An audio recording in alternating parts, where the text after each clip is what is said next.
আজ বিশেষ কারণে 3 দিন বর্ষণের কারণে আজকে টোটাল 7টা গেট খোলা হয়েছে। তো প্রথম সকাল দিকে ছাড়া হয়েছিল, তখন 3 ফুট করে ছেড়েছিল। এখন শুনলাম নাকি যে 6 ফুট করে ছেড়েছে, মানে 742 ফুট গেটটা ছেড়েছে।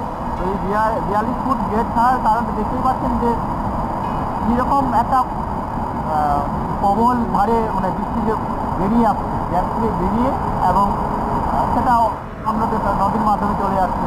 আর আপনারা দেখতেই পাচ্ছেন যে এই সৌন্দর্যটা কীভাবে কতটা আনন্দদায়ক, কতটা দেখতে কতটা সমৃদ্ধি। তো আমরা সামনে দেখেই যে একটা বিশাল রকম আনন্দ উপভোগ করছি, তার সাথে সাথে ভিজেও আমরা নিজেরটা আনন্দ করছি। ভিজে গেছি পুরো, তবুও তাও আমরা আনন্দ করতে ছাড়িনি। তাও এই প্রবল বৃষ্টি হচ্ছে, তার সাথে সাথে এই ড্যাম খোলার ব্যাপার, সেটাও আমরা এখন দেখতে পাচ্ছি।